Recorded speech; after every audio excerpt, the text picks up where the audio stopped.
The truth of the share market channel में आपका स्वागत है। मैं भवनेश अग्रवाल। नमस्कार। आज शेयर बाजार काफी तेज है। निफ्टी, बैंक निफ्टी जो है 1000 पॉइंट ऊपर है और HDFC बैंक ने लाइफ टाइम हाई मारा है आज। ये इस बात को साफ इंडिकेट करता है कि HDFC बैंक अपने जीवन की और नई ऊंचाइयां छूने को जा रहा है and it is likely to deliver handsome appreciation to the share holders.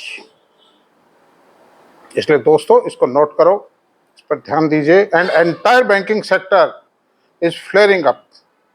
एक 2-3 साल से दबा हुआ सेक्टर था। HDFC बैंक भी 3-3.5 साल से दबा हुआ था। कोरोना काल से दिया ही नहीं इसने कुछ नहीं होता। तो कल चलते हैं। कल जो हमने आज तो ये तो मार्केट की बात हुई, रात को अमेरिकन मार्केट भी बहुत तेज थी। खासतौर से नैस्डैक जो है कहीं रुकने को तैयार नहीं है, थोड़ी सांस लेता है फिर दौड़ना शुरू करता है। ये इस बात को साबित करता है कि टेक्नोलॉजी शेयरों में बहुत दम है। और अमेरिका भी तेज था, इंडियन भी तेज है। IT सेक्टर में कोई खास गिरावट नहीं, इतनी बड़ी बढ़त के बावजूद हुई। और प्रश्न यह है कि जो सेलर था वो पस्त हो गया है। सेलर पराजित महसूस करता है अपने आप को, और जो बेच चुके वो फंस गए। कैश में बेच चुके जब तो चलो लॉस फायदा जो भी निमट गया, सेटल हो गया, वन टाइम सेटलमेंट है वो तो हाथों हाथ। लेकिन जो F&O में फ्यूचर ऑप्शन कॉल पुट इनमें जो फंस गए ना, फंस गए, उनको लॉस बुक करना पड़ेगा और कोई विकल्प नहीं, मुझे नजर नहीं आता है। That's all. अब बाजार की जो हालात हैं उनमें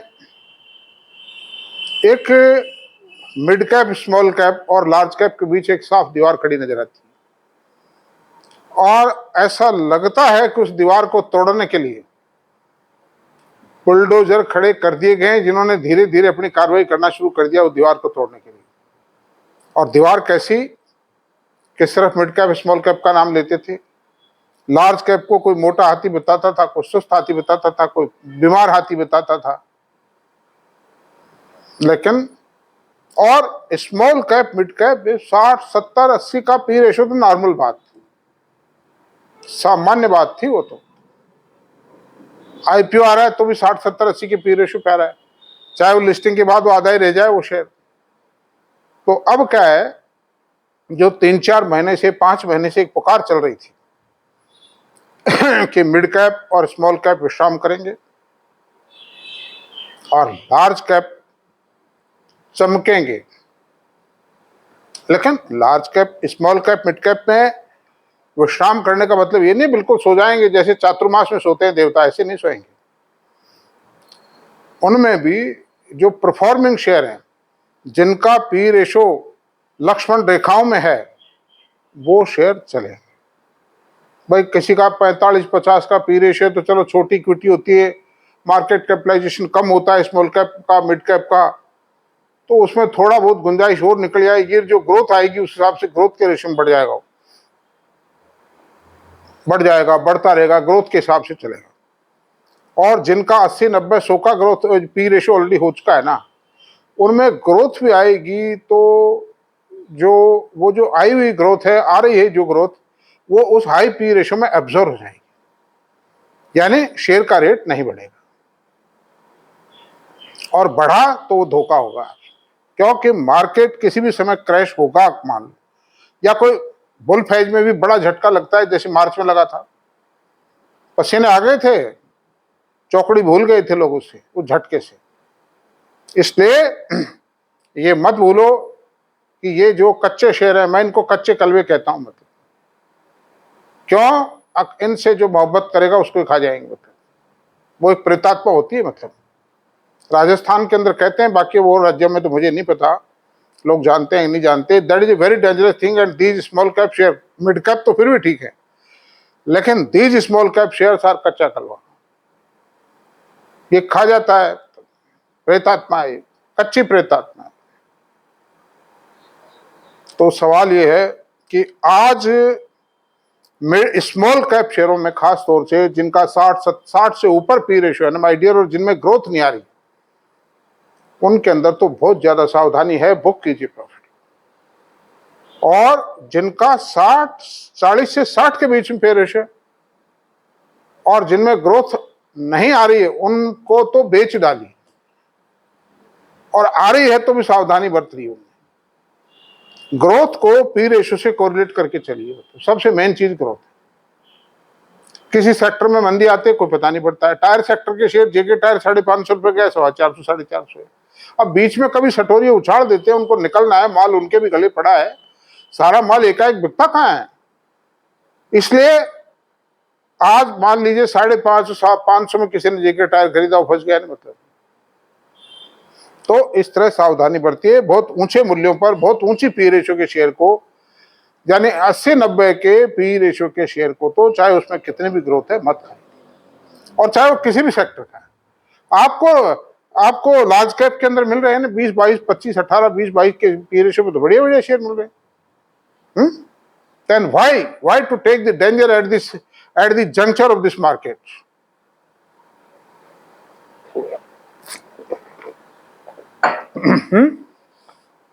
तो आज चलिए, आज आप उत्सुक होंगे शायद कि किस विषय पे हम चर्चा करेंगे। हमारी चर्चा का विषय होगा सेफ वॉल्ट करोड़पति शेयर या money spinning shares. Safe vault, आप याद रखिए, सेफ वॉल्ट शब्द यानी सुरक्षा घेरे में या तिजोरी में रखे हुए शेयर, बैंक के स्ट्रांग रूम में रखे हुए शेयर हैं जिनको कोई चोर उचक्का कोई छू नहीं सकता। यानी दे आर बढ़ेंगे कम तो भी घटेंगे तो नहीं कम से कम, और बढ़ेंगे भी। इस माहौल में उन्होंने सब शुरू कर दिया है। मतलब now the clutch and gear and steering have been put on and started. ये तो स्टार्ट है। बैंकिंग, आईटी, इन दो सेक्टर का ये स्टार्ट है, और स्टार्ट होने के बाद तो परफॉर्मेंस पे डिपेंड करेगा कि कहां जाके ये शेयर टिकेंगे। तो आइए चलते हैं, कौन से शेयर हैं वो शेयर है। आज मैंने 6 शेयर सेलेक्ट किए। फिर आप कहोगे कि आप तो साहब यही बात करते हो खाली हमेशा। मैं बात ये नहीं कर रहा, आपके भविष्य के लिए मैं चेतावनी भी दे रहा हूं, और मुझे चिंता भी है कब फंस नहीं जाए आप। मेरा वीडियो देख के फिर भी फंस गए आप, ये तो मुझे बहुत दुख की बात है। और आप जानबूझ के फंसे, आपकी इच्छा है, मैं उसमें कुछ नहीं कर सकता। इसलिए खैर आप लोग भी समझदार हैं, पढ़े लिखे हैं, सब रेस्पेक्टेबल लोग हैं मेरे लिए, ऐसी कोई बात नहीं है। मेरा मतलब कहने का ये नहीं है कि आपको ये अनाड़ी आदमी है, नहीं। शेयर का काम तो वही करेगा जो पढ़ा लिखा है।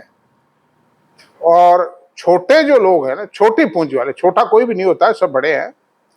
छोटी पूंजी जिनकी है वो कृपया 10 लाख रुपए तक की जिनकी पूंजी, या 10-20 हजार रुपये महीना जो सेव कर सकते हैं ना, उनको तो देखिए म्यूचुअल फंड्स में जाना चाहिए।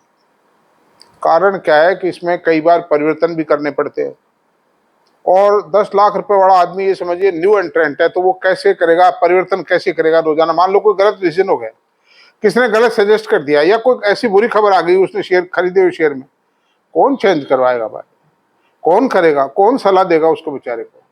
देयरफॉर छोटी कैपिटल वालों को, जिनकी छोटी कैपिटल है, छोटी अप्रोच है, उनको म्यूचुअल फंड में जाना चाहिए। अच्छा म्यूचुअल फंड चाहिए। मेरे पास है एक क्वांट जो म्यूचुअल फंड है, मैं कोई सेबी का वायलेशन नहीं कर रहा हूं, किसी म्यूचुअल फंड से मेरा रिश्ता नहीं है, मेरा भी इन्वेस्टमेंट है उसमें। Quant value fund, quant large and mid cap fund, इन्होंने दोनों फंडों ने 60% से ऊपर का एनुअलाइज रिटर्न दिया है पिछले 1 साल।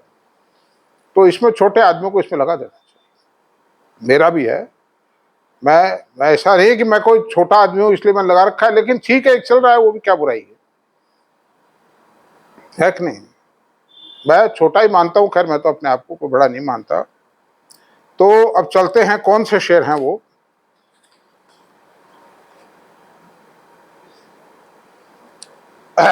6 शेयर हैं।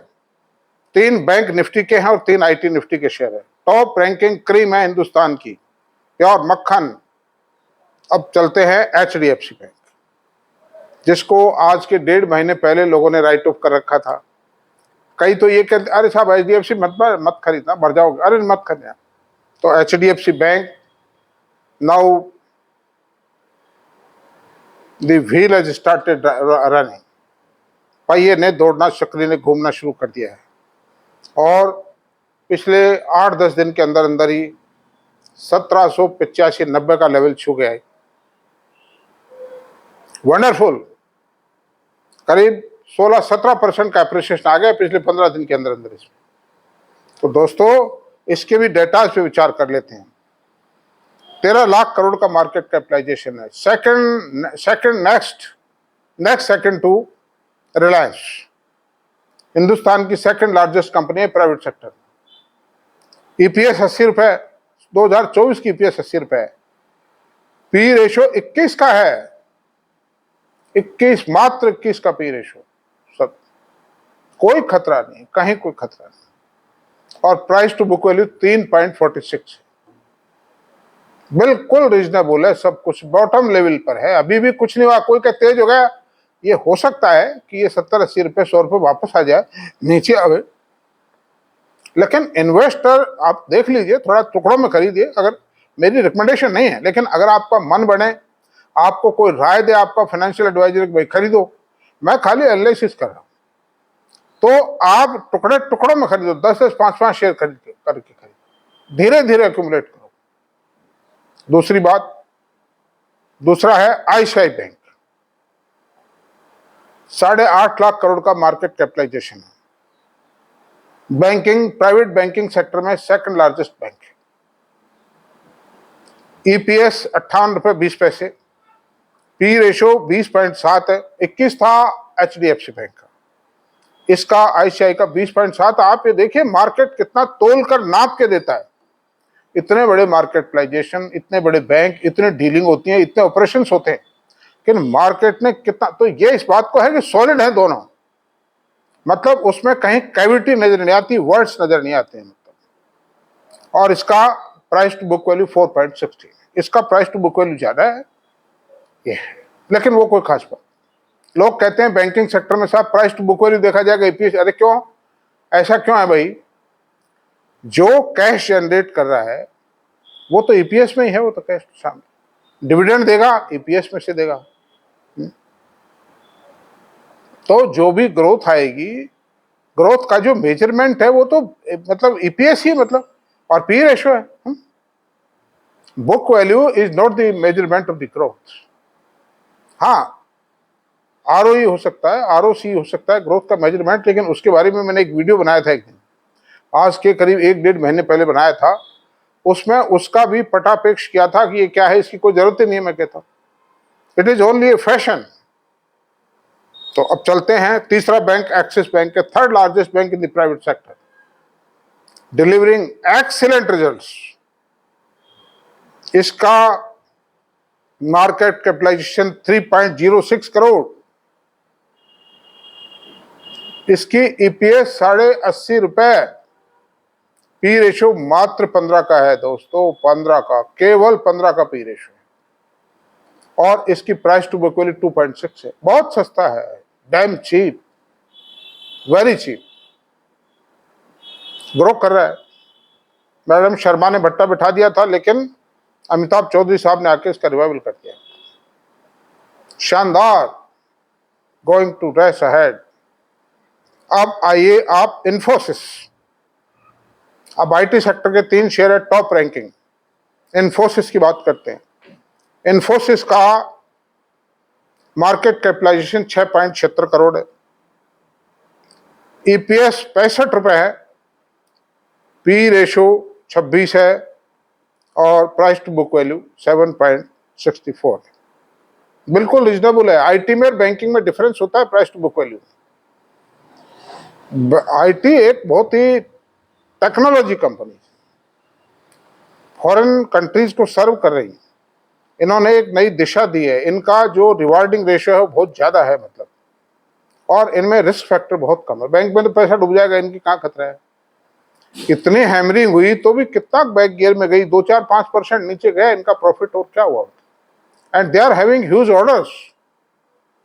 अच्छा, अभी और बात करेंगे इस बारे में, बैंक और उसमें दोनों के बारे में बात करें। टाटा कंसल्टेंसी सर्विसेज के डाटा देख लेते हैं, 14.35 करोड़ का मार्केट कैपिटलाइजेशन है, second largest company, third HDFC bank है, सेकंड। 4,000 रुपए का भाव है। ईपीएस 120.39 और price ratio P ratio 30.8, damn cheap. आज कूड़े करकट के रेट मिल जाएंगे 70-80। जो एक कचरा आईपीओ आ रहे हैं ना, उनके पी रेशो 80-80, 70-70। तो बताइए आप, 200-300 करोड़ की कंपनियां, टोटल टर्नओवर 200-300 करोड़। तो 23 के पी रेशो पे आपको टीसीएस मिल रहा है जो 125 रुपए तो डिविडेंड दे देता है हर साल। इसका प्राइस टू बुक वैल्यू 15.9 है। इसकी अपनी मेरिट्स है और इसकी बहुत छोटी इक्विटी है, 362 करोड़ की इक्विटी। और अब आते हैं एचसीएल टेक्नो। इसका मार्केट कैपिटलाइजेशन 4.02 करोड़ है, ईपीएस 57.86 रुपए है, पी रेशो 25.7 है और प्राइस टू बुक वैल्यू 5.9 है। ये भी मोस्ट रिजनेबल है। सबसे बड़ी जो परफॉर्मेंस दी है पिछले 10-12 सालों में वो एचसीएल टेक्नो दी है। पैसे को कर दिया 12-13 गुना खत्म। 2 तो बोनस ठोक दिए इसने 12 साल, और उसके बावजूद भी आज 1550 रुपए का रेट है इसका। और 2 जज के डिविडेंड फर्स्ट क्लास, जितना कमाता है 75% डिविडेंड दे देता है उसका। इनको पैसे की जरूरत नहीं आईटी कंपनी, और जरूरत कोई पड़ी भी तो इनका 6 महीने का प्रॉफिट इतना हो जाता है कि उससे बड़े से बड़े प्रोजेक्ट लग जाते हैं। बाई बैक करती है, बोनस देती है, डिविडेंड देती है शानदार। तो अंडर दिस सर्कमस्टेंसेस दोस्तों, आप आज ही आप अपने फाइनेंशियल एडवाइजर से राय लीजिए। और कोई हल्के फुल्के शेयर बेचने भी पड़े, ये ऐसे शेयर हैं जिसमें आप आराम की नींद सो सकते हैं। मतलब कहीं कोई टेंशन नहीं आएगा, कहीं कोई घबराहट नहीं होगी। मंदी आएगी। अब आप देखिए कि सन 2008 में जो सब प्राइम संकट आया था अमेरिका में, उसमें ये सब कंपनियां बैठ गई थी। झटका तगड़ा खाया था, वो बहुत भारी क्रैश हो गया था इंडिया का मार्केट भी। और अमेरिका में तो लेमन ब्रदर्स फेल हुआ और पता नहीं क्या क्या हुआ था उसमें, वो तूफान था एक। उसके बावजूद भी ये शेयर, मंदी गिरे तो सही है शेयर उस वक्त भी, लेकिन जैसे ही सन 2009 का शुरू आया, अप्रैल 2009 में एकदम से वापस, मतलब खजूर की तरह खड़े हुए वापस। तो under this circumstances my dear, this is the safest share. अब जो कचरा शेयर है, कल ये गवर्नमेंट पॉलिसी से भी नहीं लेंगे। गवर्नमेंट इस तरह की कंपनियों का ध्यान में रख के पॉलिसी फॉर्मेशन करती है, क्योंकि ये देश की अर्थव्यवस्था की धुरी है। मतलब they are biggest contribution to the exchequer in the form of taxation. Income tax चुकाते हैं, इनके कर्मचारी इनकम टैक्स चुकाते हैं, और इनके अदर एसोसिएट्स इनकम टैक्स चुकाते हैं। ऐसी सूरत में these are rolled and cold companies. अब आप अंदाज लगा लीजिए कि 70-80 हज़ार का, 75 हज़ार का मान लीजिए इनका, वो इसमें एचडीएफसी का प्रॉफिट है, वो आफ्टर टैक्स प्रॉफिट है ना। तो 1 लाख करोड़ का प्रॉफिट एचडीएफसी का प्री टैक्स प्रॉफिट है। जब जाकर के 75 हज़ार बचा है ना, तो 25,000 करोड़ रुपए साल दे दिया गवर्नमेंट को एचडीएफसी अकेले ने। और जो इसके एम्प्लॉइज ने इनकम टैक्स चुकाया वो अलग है। इसके शेयरों पर जो ट्रेडिंग हो रही है या जो long term short term profits हो रहे हैं, उन पर टैक्स अलग जा रहा है। मतलब वो जो एम्प्लॉइज माल खरीदेंगे, बाजार से सामान खरीदेंगे, उसके ऊपर जीएसटी मिलेगा। जो मर्चेंट कमाएगा उस पर मिलेगा, उस पर टैक्स गवर्नमेंट लेगी, इनकम टैक्स लेगी, उससे जीएसटी लेगी। तो दुनिया भर की चीजें हैं। आपको ध्यान हो, मोदी जी ने जब अडानी के खिलाफ हल्ला मचा था लास्ट ईयर जनवरी में, तो एक बात कही थी कि देश को बाबुओं के भरोसे नहीं छोड़ा जा सकता। देश को आवश्यकता है उद्योगपतियों की, आवश्यकता है एंटरप्रेन्योर्स की, आवश्यकता है। They are contributing to the state exchanger, they are contributing to the economy, they are creating employment. आज एचडीएफसी बैंक में आपको मालूम है कितने एम्प्लॉय है? 2 लाख, 2-2.25 लाख एम्प्लॉय मिलता है, और अप टू डेट सब फर्स्ट क्लास है। मतलब कोई ऐसा नहीं है कि कोई मतलब टूटे जूती पहन रहा हो, कोई टूटी चप्पल, ऐसा कुछ नहीं। तो इनके शेयर होल्डर्स भी मजे करें। जिसने एचडीएफसी बैंक के शेयरों को लंबे टाइम रख लिया और घबराया नहीं, हिम्मत करके रखा, बैठा रहा, वो भी ठाठ है उसकी। तो दोस्तों, ऐसी सूरत में ये शेयर जो है, आईटी के शेयर हो, ये क्रीम है हिंदुस्तान की शेयर बाजार। इसके ऊपर तो बस वो रिलायंस है, एलएनटी है, और क्या है। बाकी स्मॉल कैप मिड कैप में कुछ मिल जाएंगे जो ग्रो भी कर रहे हैं, वो भी एक लार्ज कैप बनने जा रहे हैं कुछ एक, जैसे वॉरेन ब्रेवरी का शेयर लार्ज कैप बनने जा रहा है। और साहब आपके केपीआई तो लार्ज तो नहीं बन पाएगा, खैर मिड कैप रहेगा ज़्यादा से ज़्यादा। बस एक वॉरेन ब्रेवरी है, एक है, ये बात है। तो अंडर दीज सर्कमस्टेंसेज आपका, मेरे ख्याल से तो मैंने काफ़ी सुझाव दे दिया है, और अब कुछ दिन में विराम दूंगा। इस क्षेत्र में मैं कोई कंपनी को रिकमेंड नहीं करूंगा, रिकमेंडेशन मेरी अभी भी नहीं है, मेरा खाली एनालिसिस है। आप जो कुछ करें अपने फाइनेंशियल एडवाइजर से पूछें, जाएं, फुर्ती करें। लेकिन अगर बाल आपके पाले से बाहर चली गई तो फिर कुछ नहीं रखा। बड़ी मुश्किल से अवसर आते हैं जीवन में जब समय पे खरीदारी के अलार्म बजते। इसलिए थैंक यू, चलते हैं, कल मिलेंगे। हाँ, मेरा एक वीडियो अगर पसंद आया हो तो प्लीज सब्सक्राइब करें, शेयर करें, लाइक करें, कमेंट करें। थैंक यू वेरी मच, कल मिलते हैं।